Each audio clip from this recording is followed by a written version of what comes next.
Hello, welcome back to Our Life Beginnings and Always. This is the Step 2 epilogue. We have shot down poor Mr. Suarez's dreams of love.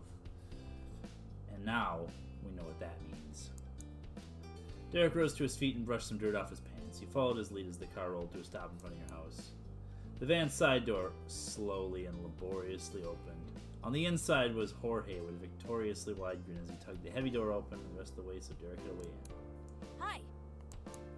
Nicholas was there too. You heard him well before you saw him. We gotta include every character in the epilogue. We're here! No Derek's back though. Looking past Jorge, you found Nicholas bouncing against his straps in full force. Thanks for coming, guys. Wow, you are here. That's amazing. She has a good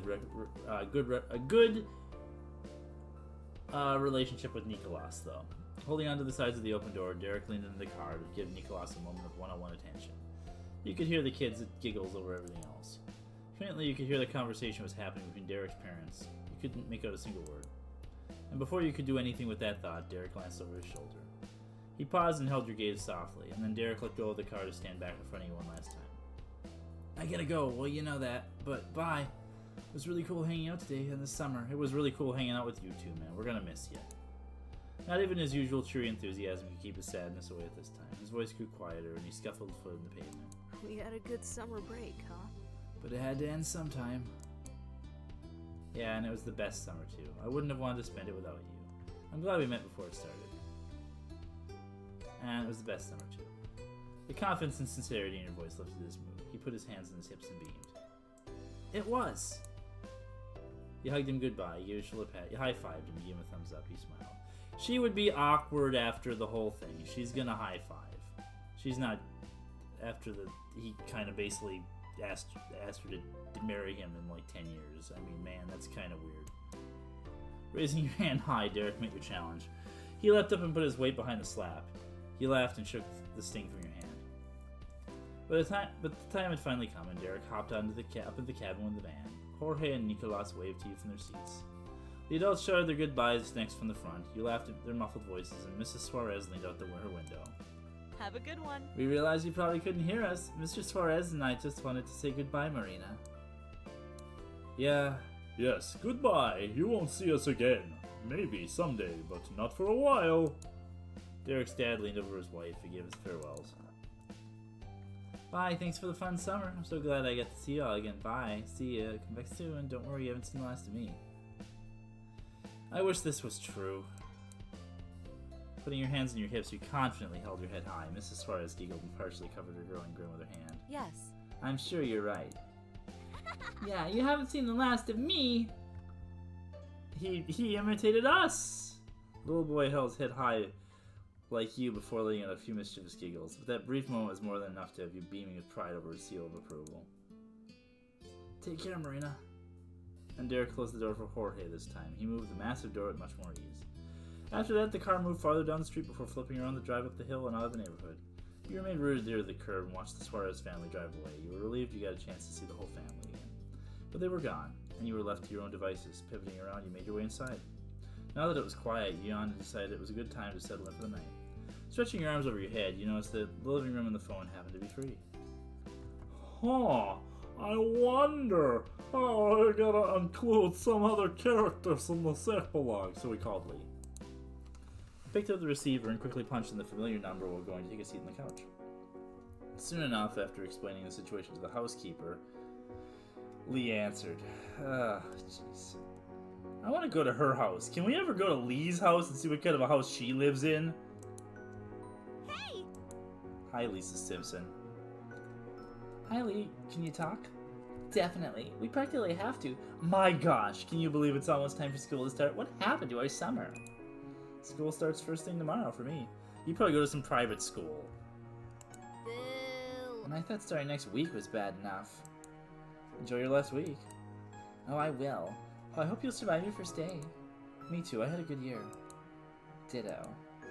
And at least summer was nice while it lasted, right? We were busy. Yeah. Fondly, you thought about all the best memories you made this summer. Lee was there for some, but there were still many you hadn't filled her in on yet. Oh, geez. You could do this. You reminisced about a moment of your summer. Sure. You began to speak about Ryan's birthday party, the road trip we took, the one day of the big shopping trip in the morning, you had to go to the library. Then we went to Cole's house for dinner, and Cole's mom took you on the incredibly hot afternoon. The day you babysat Jorge and Nicholas, the afternoon you spent together with Derek and Cove. Surprise Father's Day adventure when you got to go to the boardwalk with the Suarez family. How about the road trip? That was really your favorite thing the whole time. We went on a vacation. Cole's parents ended up inviting my whole family on an RV road trip. Really? That's awesome. It was a 3-day trip and we visited the Redwood National Forest. It was like a day and 2 halves. Lucky. The park was amazing. It was fun hanging with everyone there together. I really liked riding an RV for the first time. The park was amazing. The pictures I've seen of it are crazy. I can't believe you get to see it for real. It's even better than how it looks in the pictures. Sounds like you had a good time. I'm happy for you. We're gonna tell her more about stuff. We're now gonna talk about this. Oh, one time Cove's mom had me and Cove go with her on this ride all over town. Why'd she do that? Just cuz? Sort of. We get caught in the sun shower and she wanted to help us air dry, but it kept going from there. She rolled the windows down, it was super windy, went to a movie without even knowing what it was. She bought me everything I wanted at the burger place. We didn't stop until we went to the movie without even knowing what it was.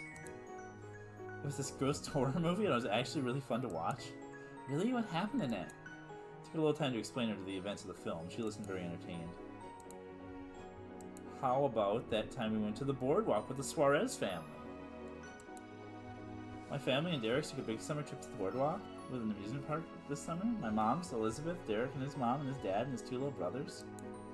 I know the place you mean. How'd it go? It was super fun, even though there was a problem. I got to have my face painted. It was tiring. I had to sculpt Derek. Nicholas fell asleep. People had to carry him around all day. I rode the Ferris wheel with Derek and Nicholas. It was super fun, even though there was a problem. What kind of problem? Our parents let us go off by ourselves, and then Nico fell asleep, and then we couldn't find our parents, and we had to take care of him until he woke up, which was all day. That sounds like a lot of problems. Yeah, but it's still a good time. I like going places with Derek, no matter what happens. Let's see. We might not. This might be the last thing we do. I don't even remember what this is. I don't remember what these ones are. One of these is growing. This might be growing. I don't remember what the big shopping trip day was, which moment that even is. But most of the other stuff wouldn't stick out to her as having the fun parts of it. This would be fun, but I don't think she needs to talk about it. No. I mean, this was a good one, but let's tell her about this. Derek invited me over suddenly, and it turned out the next day was Father's Day. Oh, really? And then what? For starters, Derek didn't tell me what was going on. Oh. Me and Derek had to rush back to my house to see if Elizabeth was okay. Baby, no, she wouldn't think that. You did? Uh-huh, she was alone, so we took a bus and a shuttle by ourselves. No way, you went all the way there totally by yourselves? Yeah, we made it and then went home on our own too. Derek did the bus lines and stuff really well. Marina, I'm amazed. You moved on to talk about her. What was your big highlight of the summer, Lee? Talking to you is always the best part of my summer. Even though it was a phone call, you just knew that Lee was winking at you. You laughed, shook your head. Come on, tell me. What, you don't believe me? Lee. Alright. Okay, so a high point for me was when I took that trip with my parents to Europe. That was amazing. Haha, yeah. You and Lee continued to go over your adventures until you both yawned at each other over the phone. And then you decided it was time to say goodbye for now. You did have school to wake up for in the morning. Bye, Lee. Bye. Night, Marina. Talk to you later.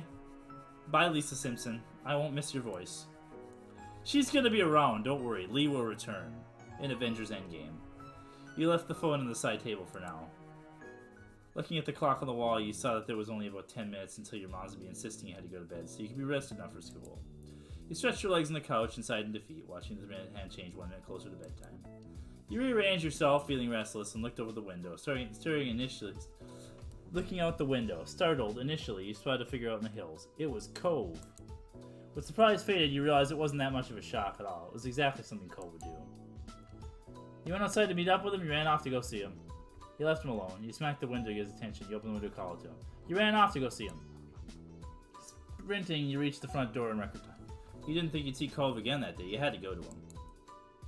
When you arrived, you noticed how many fireflies were out that night. They drifted along lazily, barely minding your presence as you waded through the reach top of the hill. I don't think it'd be Cove she'd be that excited about. It would just be the going out, you know, and doing something else to extend summer. Anything to avoid going to sleep.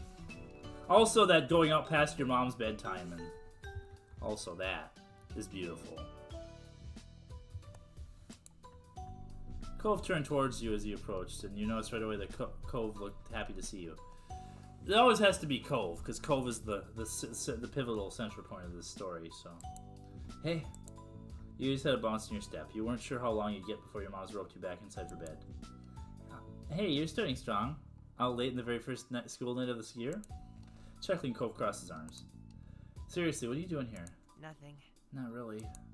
He shrugged, seeming unhappy with his own answer. You stared at him, waiting for him to continue. Well, I guess I was feeling kind of weird about stuff, so I'm getting some fresh air before bed. You really should go to sleep. I know how you feel. I feel good. I hope you feel better. Shrugged back, you nodded. I know how you feel. It's hard to stay still. Tomorrow's going to be the start of a new year. At the mention of school, a small noise escaped him.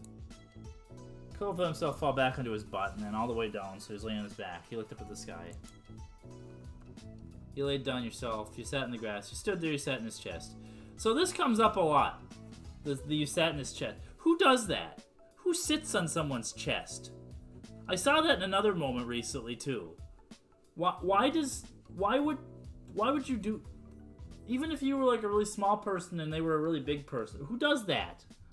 Do people do that? You lowered yourself to lay back on the hill. He'd been lost in thought, or was possibly waiting for you to situate yourself, but he started speaking unprompted again. Thanks for telling me about my dad and the money he offered you to be my friend. Oh, geez, this is coming up again. That was probably the last thing you were expecting out of him. Cove seemed to pick up on that and stretched his arms out wide in front of him. I mean... This is where we met, remember? It happened that day. You could recall that sad little boy with the pink cast who found in this very spot. It felt like a lifetime ago. We always come back to this hill. I kind of have a strange feeling looking at you. Not in a bad way, just thinking about you then and really seeing you now. It's something. It was almost unbelievable how much an impact he'd made on your life just by moving in next door. You couldn't even imagine what your days might have looked like in a world where you hadn't met him. I'm pretty sure this man's has a crush on us too. Cove glanced back at you, waiting for a response, and you had no idea what to say. Cove just stared at you unblinkingly. What? It's you. Huh? He snickered before answering. He looked thoroughly amused by your reaction. That's what you do all the time, so I'm being you. You do that all the time too. So do you, Cove. You were stunned he noticed enough to take note of it. I don't do it that much. Not being able to argue his assessment, you accepted it. You felt bashful at his joke. So do you, Cove. Really? Yes, always. Cove couldn't help but grin at that. Honestly, there weren't many people you could think of who could tease you about something like that. Returning his smile, you realized there was no denying that you two had been around each other for a long time. Cove broke the quiet before you could fully settle. See you tomorrow. Yeah, see you then. With a final wave, Cove headed for home, but you stayed there a few minutes longer. Your mind kept going back to his simple statement. See you tomorrow. No matter how much was changing around you, there were still some things in your life that always seemed to remain true. The hills felt warm to you that night. Before you knew it, you were getting comfortable under the covers in your room. Your mind couldn't help but still buzzing with thoughts about the future. You felt excited, nervous, unsure. A new chapter of your life was about to begin, and no one could say what it was going to be like. Slowly, your eyes grew heavy as you drifted off to sleep, your mind spinning with wistful thoughts. No matter what happened next, you could only hope that you would make most of it. You were ensnared in a dream when the noise from outside the window jostled you. Of course it did. Your eyes snapped open. Noises happened, you just tried to forget it. You stubbornly kept your eyes pressed shut. Your eyes snapped open. The light clatter continued. Now that you were more alert, you could distinguish it as a tapping sound, quite slow but persistent. Of course it is! Why wouldn't it be? Each beat was like being poked. You couldn't ignore it. You lifted your head from the pillow and looked for the source. Not much work was needed to puzzle it out. It was from the window. With that, you knew who exactly what it was. From the color of the light filtering in your room, it was too early for anyone to be awake, including the sun. It barely hauled itself out over the horizon, but that didn't stop some people, it seemed. You sat up in bed and opened the window wide. Cool air, not yet warm by the day, tickled your face and as it pushed into your room. Just as you expected it, there's your neighbor crouching on your windowsill. He was fully dressed, though, not for school. He was wearing a wetsuit and a fond smile. Oh, what? Oh, what? This is new. I don't think I know this. Hey, Marina. He stared back, blinking. So technically we won't be back to school for a few more hours? His voice was delicate yet deliberate, each word a careful explanation. Classes haven't actually started yet, so do you want to hit the beach with me one more time this summer? My god, you beautiful human being. Always. Here we go again, it's too early for you're crazy. Cove, you're so cute, you just always. He smiled wideningly, his smile widened affectionately. You rushed down to get changed into something suitable while Cove climbed back down to ground level. Your limbs still half asleep struggled somewhat, and you attempted to coordinate them in the swimsuit, but you got there in the end. Soon you were tiptoeing out your front door, clutching a towel. Cove was already there to greet you. I mean, she would have a wetsuit too. She wouldn't wear a swimsuit, she'd wear a wetsuit like this. She probably would have bought it at his dad's store. Or got it for free from Cliff, knowing Cliff. Your eyes met. Cove's gaze darted down to your destination and back to you. You checked the door was closed, you gave him a thumbs up, and the two of you leapt into action. Wordlessly, you began to run down the familiar path ahead, Cove beside you. The thrill of your illicit outing made you want to laugh. Not that you dared. If anyone in your family looked out and saw you, then your summer would be back to being over. Yeah, I don't think Saro did this. I'm gonna have to look that up, because her character wouldn't be into this, first of all, but... One glance at Cove told you that he was exactly the same, holding back snickers for fear of being heard and caught. The towel streamed out from under your arm like a cape. You were running so fast downhill that simply keeping your balance and not tumbling down was a real threat. I thought he was just gonna come and talk to us for a minute, not ask us to go surfing. It just wasn't enough to make you slow your pace. For every step you took, the beach was a little closer and the day a little brighter. What lay ahead of you would arrive, and you were happy to meet it. Wow. In between. That was it. So I'm gonna do this in this moment. Wow, it's time. We're not. We'll do this now because this has only been a short video otherwise. So, Marina. None of this is gonna change. Why would any of this change? Why would your? Can you change your skin tone? No, you can't. Okay, you can change your eye shape and your face shape. I guess this is gaining and losing weight kind of thing, right? Huh. Actually, hang on. I think I'm gonna go with round. I think she would have maybe rounded out a little bit. I don't know why eye shape would change. Anyway, here's the big one.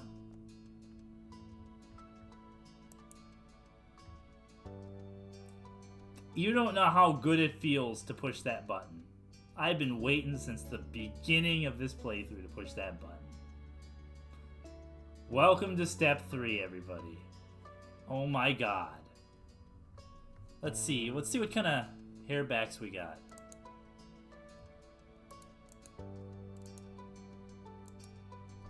What are we thinking? I was still thinking ponytail, but I want to see. You could be Hatsune Miku.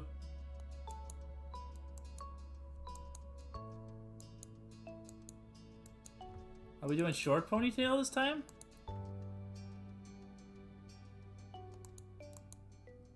We might be doing short ponytail.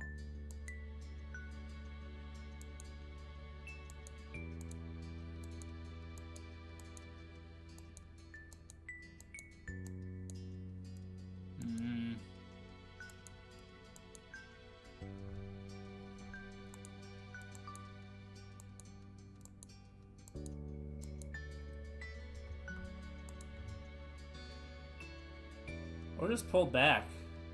Let's see about that. Oh, yeah, that's right. She's got a scar. Holy shit. Forgot about that.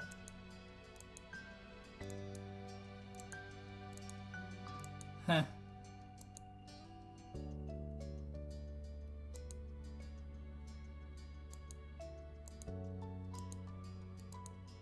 A bowl cut. I think she would still be hiding that. Kind of get the very... There's the step 1 hair.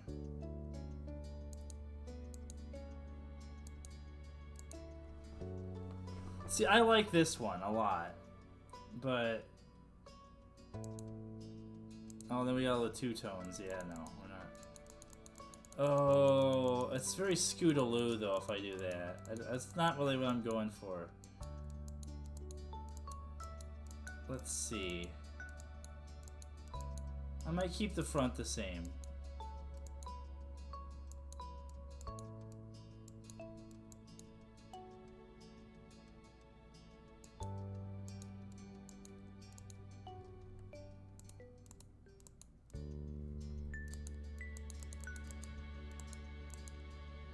How does this look with ponytail, with the other ponytail?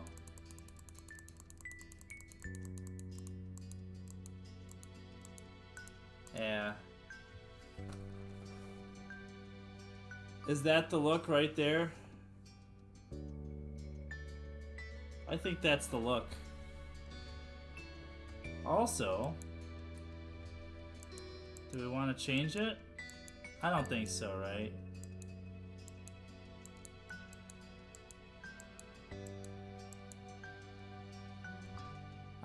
I think this is the same, but I think that's the look. This is step 3. This is 18 years old in 2021. Man, I'm so excited about this. I think that's the look. So, still got the scars. Still got the freckles. We would be beyond. I was thinking acne, but... I mean, I don't know. The acting is weird. It's all over. Maybe in 13 we should have... I was thinking I should have did that at 13. It would have been something better. Glasses. I don't think so. I don't think Marina's a... If anything, she'd have contacts. But this is something that I was curious, I was thinking. We might do. Yeah, okay, they do that. Yeah.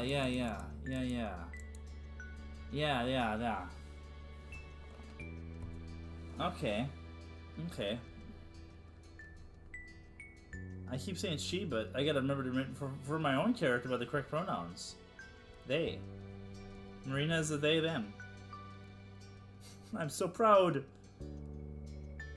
Yeah, no, nothing else is gonna change there. Still scars. I don't know why this stuff would change. I could see this stuff changing. Here's something. Here's something you ain't never gonna forget. Remember what we said at the soiree? Remember that statement about how it's not very ladylike to wear pants? Uh-huh. Uh-huh.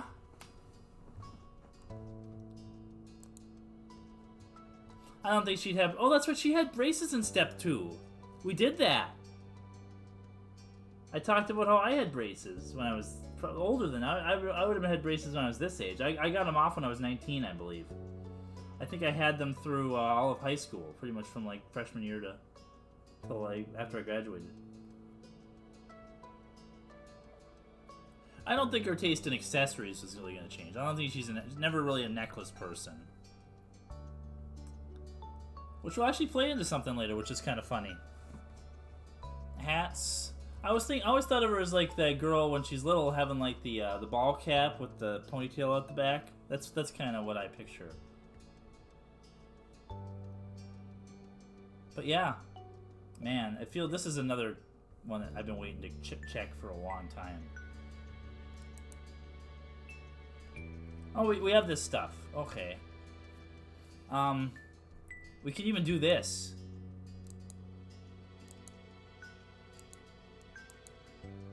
Yes. Absolutely. Nah, short. This will play into stuff later.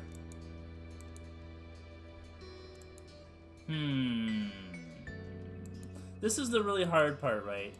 I forget if I established what color Marina's nails were. She's not into girly stuff, or what colors Marina likes. She's not a ring person, for sure, but... Yeah, this is all new for this step. Is she gonna change her nails? Is she gonna paint her nails? I don't think so. I don't think Marina would do that. I don't think she's a paint her nails kind of gal. Kind of person. So, non-disclaimer, I identify as non-binary. I don't use they, them, but I feel... I like, don't really care about pronouns, personally. So, to me, being able to play a character that's a they, them in this is kind of why I'm doing this. It was kind of the idea. I had Step 3 Marina in mind at the beginning, when I first started the game.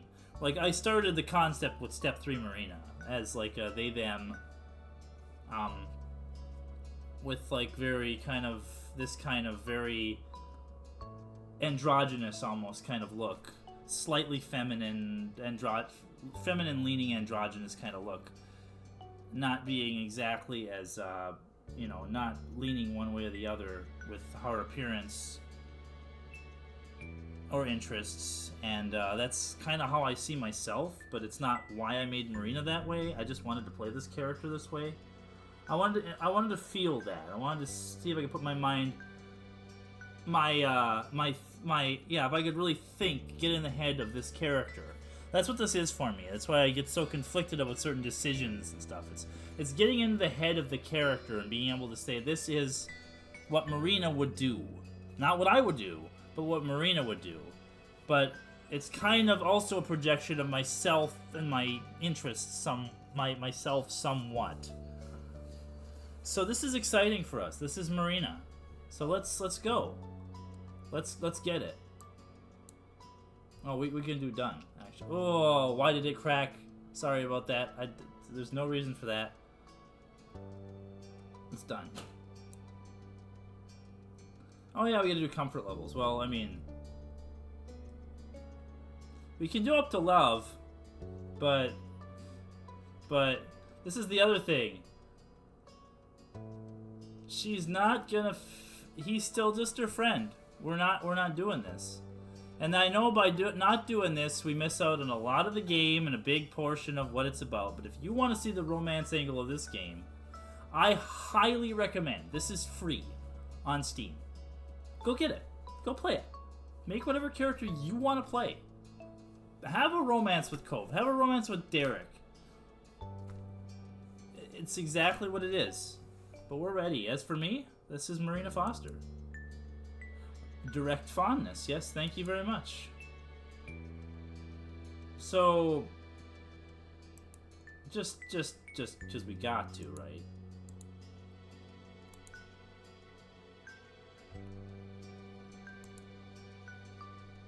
Yeah, I mean, this is what he was in Step 2. I didn't think it was going to change. I just wanted to see.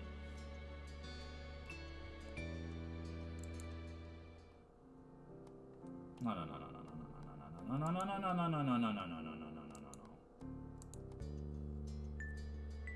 We're starting that next. We're doing that.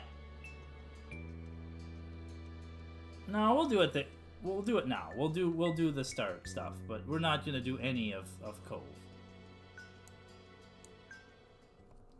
The start of classes ended the relaxed, free days of summer. It didn't take long for you to get back into the swing of the school year routine. Schedules and homework became the new normal. Derek wasn't around nearly as much, to his great dismay. With school itself and after-school activities, there wasn't many opportunities for him to take the trip out into your neighborhood. Especially because he was always at some training camp or a new regiment with a strict schedule. The two of you were usually stuck up merely telling each other about what was happening in your lives instead of sharing your lives in the same days in the same place. But you still kept in touch over the phone as best you could. You kind of lost contact as time went on. I think we're still going to keep touch. He would make an effort to keep touch with Derek. The Jeremy kid did disappear after that summer, and no one ever heard from him again. Where he went, or what he might be up to, was a mystery. It's a mystery! You saw more of Miranda around. Since you two had hung out with her on her birthday, she'd opened up to you. the two of you talking regularly. She was the same towards Cove. After a while, all three of you developed a real friendship together. More summers came and went like the waves on the shore, coming in and out. In your second year of high school, someone new started to visit Sunsetburg, a sunny girl named Terry Brooke. She was a friend of Cove and Cove made due to them both being ocean obsessed. I forgot about that. Well, this is a school. You get to see the school they go to. Holy crap. It's very Japanese school looking, but that's probably the school. That's the school right there. Wow. Neat. Terry Brooke. Man. She's new. She doesn't show up till our second year of high school. Interesting. Terry was more than glad to befriend you too. Someone close to Cove had to be good company, she felt. You were pleased to get along with her as well. Funnily enough, Terry was also extremely tight with Miranda, who'd she known for even longer than Cove. Never mind. That's right. Maybe she just went to a different school. This is what I was hinting at in the birthday party, where that person's like, "Hey, Randy!" I assumed it was Terry. But it might not have been, if she's pretty new to the area. I don't know what they're implying here. Like, did she suddenly start going to our school? Or did she go to a different school before? I guess. The four of you were able to create a small friend circle. Yeah, you'd think this, but you barely do see them. You opened up to those you knew about yourself and your identity. Here we go! Family and friends accepted you with ease, and you happily were called they, them by everyone from now on. As for your home life, the Fosters also had developments. Changing laws and public perception countrywide made it possible for your moms to openly wear their wedding rings without question. It's true. Between 2016 and 2021, a lot of stuff happened in this country. Well, actually, before that, it would have been even before 2016. But the perception in this country and the rise of social media and our culture has only made it happen more that you can, oh no, it was 2016, 21. Also, this would be right in the middle of the pandemic. I'm just realizing this. If this takes place in 2021, isn't the pandemic going on during these moments? Why do we do all this stuff? I guess this is an alternate world where the pandemic never happened. Also, because they wrote this game before the pandemic happened, I'm pretty sure. Though they had a wedding years ago, it was only recently that the union was officially recognized everywhere in the U.S. That was a good day, to say the least. Yeah, it's true. That was a good day for a lot of people. Elizabeth came into her own and stopped being quite as irritable. She no longer worried about being perceived childishness as she grew up for real. She didn't even mind being called Lizzie again, even though most people used Liz. She eventually graduated high school and moved out to attend college in another state. Yeah, college-age Liz. Man. It was a lot for you to adjust to your older sister being gone. Liz never let you forget her role in your life, though, and kept in touch. Yeah, we have a better relationship now than ever with Lizzie. Cole's relationship with his family improved over the years. Kyra visited several times after that summer, and things became easier between the two. He was also closer with his dad than ever before. You knew they talked more, and they'd help prevent a lot of friction before it could start. And Cole only continued to open up to his parents and the rest of the world. He was so bright, he shone. He would willingly join conversations, make jokes, and put in an effort not to use overly blunt phrasing. Yeah, Cove is growing up here. Outdoor and physical activities still had his heart, but in his body. By this point, he had developed real skill. Many people thought he had what it took to become a pro. Yeah, we got sporty, Warren Cove. The friendship between you and Cove that you had cultivated for years remained consistent. The two of you were close confidants. It was strange to look back on it all. The future faded into your present, and it was simply the past. Even the most fundamental parts of your life couldn't last forever. You felt it the most pointedly the day you inevitably graduated high school. It was over, and you would not be going back ever again. From now on, what came next was your choice. You would be directing your own life. I have a lot of thoughts about this. I'm probably going to talk more about it in this step, about graduating high school and what that meant, and what the future looked like for me at that time. That was when you were that's where you were currently. The summer after school had ended, the first summer of true freedom. What used to be a reprieve from the typical was now going to be your first step into adulthood. And this is the step 3 epilogue, or prologue, I mean. We're going to leave off there for now with this video. I don't want to get too much into it, and I didn't want to talk about personal things too much through that. So, this is our new house. Oh, holy crap, in this version they already do have only 6 chairs. I thought they still had the 8 chair set until you were older. I think it'll zoom out more. Interesting. We'll comment more on this as we go on, because this has changed too. But we'll see y'all next time.